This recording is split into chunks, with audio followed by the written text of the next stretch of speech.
Hello friends, welcome to my channel. स्वागत है आपका मेरे चैनल पे। मैं हरिप्रिय पटेल बात करूंगा आपसे इस वीडियो में कॉन्स्टिट्यूशन के 10 प्रश्नों पर। और अगर आप यूपी टेट का एग्ज़ाम देने जा रहे हैं तो आपके लिए बहुत ही महत्वपूर्ण वीडियो ये होगा। अगर आपको संविधान अच्छे से आती है तो कमेंट करके ज़रूर बताएगा कि आपने 10 में से कितने प्रश्न सही किए हैं। अगर आप 10 में से 6 प्रश्न सही करते हैं तो मान के चलिएगा यूपी टेट में जितने भी प्रश्न आएंगे आप सही करके आएंगे। ठीक है, तो देखते हैं आप कितने प्रश्न सही करते हैं, कमेंट करके जरूर बताइएगा। चैनल पर अगर आप पहली बार आए हैं तो चैनल सब्सक्राइब कर लीजिएगा, बेल आइकन दबा दीजिएगा, जिससे कि आपको नई वीडियोस की नोटिफिकेशन समय से मिलती रहे। अगर आपने बाल विकास, हिंदी और पर्यावरण अध्ययन के वीडियोस मॉक टेस्ट के रूप में नहीं देखे हैं, डिस्क्रिप्शन में आपको सभी का लिंक मिल जाएगा, आप उनको देखिएगा और करिएगा, आपको पता चलेगा कि आपको कितना आता है। ठीक है, तो शुरू करते हैं प्रश्नों को। पहला प्रश्न हमारा, मूल कर्तव्य जो हमारे भारतीय संविधान में जोड़ा गया है वो कहाँ से लिया गया है? रूस से, जर्मनी से, जापान से या ब्रिटेन से? तो मूल कर्तव्य जो है ये रूस से लिया गया है। पहला ऑप्शन आपका सही होगा। बहुत से लोगों का जवाब ये सही होगा, मुझे पता है। जर्मनी से जो है आपातकालीन उपबंध की प्रोसेस ली गई है, इस चीज़ को ध्यान रखिएगा। जो नागरिकता है वो ब्रिटेन से लिया गया है। ठीक है, अगला बहुत ही इम्पॉर्टेंट प्रश्न है, एग्जाम में काफ़ी बार पूछा गया है। संविधान सभा के प्रथम अस्थायी अध्यक्ष कौन थे? या ये कह सकते हैं संविधान सभा के प्रथम अध्यक्ष कौन थे? देखिए, संविधान सभा की 2 बैठकें होती हैं। एक होती है 9 दिसंबर 1946 को, दूसरी बैठक होती है 11 दिसंबर 1946 को।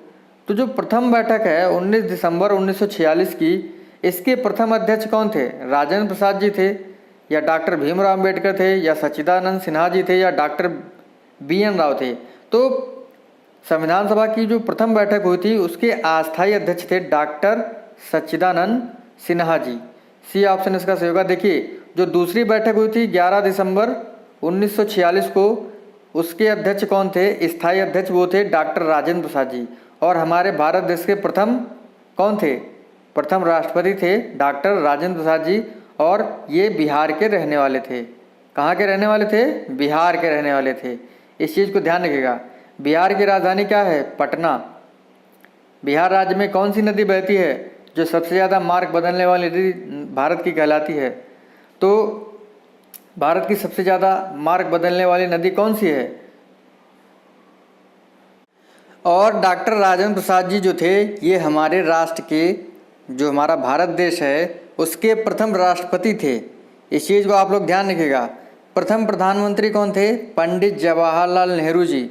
और जो राजेंद्र प्रसाद जी थे ये कहाँ के रहने वाले थे? ये बिहार राज्य के रहने वाले थे। बिहार राज्य की राजधानी क्या है? पटना है। ठीक है, पटना जो है किस नदी पर बसा हुआ है? गंगा नदी पर बसा हुआ है। बिहार राज्य में एक नदी बहती है जिसका नाम क्या है? कोसी है, जो भारत की सबसे अधिक मार्ग बदलने वाली नदी कहलाती है। कोसी नदी बिहार का शोक कहलाती है। तो इन पॉइंट्स को भी आप ध्यान रखिएगा। अगला प्रश्न, समवर्ती सूची का प्रावधान जो है किस देश से लिया गया है? रूस, जापान से, ब्रिटेन से या ऑस्ट्रेलिया से? तो देखिए, समवर्ती सूची का जो प्रावधान है ये ऑस्ट्रेलिया से लिया गया है। डी ऑप्शन आपका सही होगा। रूस की राजधानी मॉस्को, जापान की टोक्यो, ऑस्ट्रेलिया की कैनबरा। मर्रे और डार्लिंग जो नदियां हैं वो ऑस्ट्रेलिया में बहती हैं। इस चीज़ को आप लोग ध्यान रखिएगा। फ्यूजियामा ज्वालामुखी पर्वत जो है वो आपका कहाँ है? जापान में है। ठीक है, अगला प्रश्न है, दल बदल से संबंधित प्रावधान का वर्णन किस अनुसूची में है? अनुसूची 11वीं, 12वीं, 10वीं, 9वीं? तो देखिए, जब हमारा संविधान बना था उस समय 8 अनुसूचियाँ थीं, लेकिन वर्तमान में 12 अनुसूचियाँ हैं। ठीक है, देखिए, जो दल बदल संबंधित जो कानून है ये 10वीं अनुसूची में वर्णित है। 52वें संविधान संशोधन के द्वारा 1985 में 10वीं अनुसूची जोड़ी गई। ठीक है, 9वीं अनुसूची जो है संविधान में 1951 में प्रथम संविधान संशोधन करके जोड़ी गई थी। 11वीं अनुसूची 1993-94 में पंचायती राज व्यवस्था के लिए जोड़ी गई। ठीक है, और जो आपकी 12वीं अनुसूची थी वो भी 93-94 में जो है शहरी स्थानीय स्वशासन के लिए जोड़ी गई थी। तो इसको ध्यान रखिएगा। दल बदल कानून जो है ये 10वीं अनुसूची में वर्णित है। अगला प्रश्न है, भारतीय नागरिकता का वर्णन भारतीय संविधान के किस भाग में है? भाग 3, भाग 4, भाग 2, भाग 5। भारतीय नागरिकता, जो नागरिकता का प्रावधान है वो ब्रिटेन से लिया गया है। कहाँ से लिया गया है? ब्रिटेन से। और ये संविधान के भाग 2 में वर्णित है। नागरिकता का वर्णन अनुच्छेद 5 से अनुच्छेद 11 के बीच मिलता है, इसको ध्यान रखिएगा। तो 5 में से कितने प्रश्न सही किए हैं आप लोग लिखते चलिएगा। प्रश्न है अगला हमारा, अस्पृश्यता का अंत किस अनुच्छेद में वर्णित है? वेरी वेरी इंपॉर्टेंट प्रश्न है आपके लिए, वेरी वेरी इंपॉर्टेंट। एग्जाम में ये काफ़ी बार पूछा गया है, क्या यूपी टेट हो या और भी एसएससी है, यूपी पीसीएस है, आईएएस है, सभी में ये प्रश्न पूछा गया है। और अगर आपको वीडियो अच्छा लग रहा हो तो लाइक ज़रूर कर दीजिएगा, शेयर ज़रूर कर दीजिएगा। आप सोच रहे होंगे मैंने ये क्यों कहा, क्योंकि आप लोग भूल जाते हैं कि आपको ये भी करना है। कमेंट भी करिएगा वीडियो अगर आपको अच्छा लगता है। तो अस्पृश्यता का जो अंत है ये अनुच्छेद 17 में वर्णित है, बी ऑप्शन आपका सही होगा। देखिए और कुछ पॉइंट्स मैंने लिखे हुए हैं, उनको देख लेते हैं।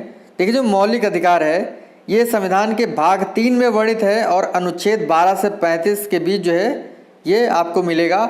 और मौलिक अधिकार जो है ये यूएसए, संयुक्त राज्य अमेरिका से लिया गया है। वेरी वेरी इंपॉर्टेंट पॉइंट है ये। नीति निर्देशक तत्व, राज्य के नीति निर्देशक तत्व जो है ये आयरलैंड से लिए गए हैं और ये संविधान के भाग 4 में वर्णित हैं। जो अनुच्छेद है वो है 36 से 51।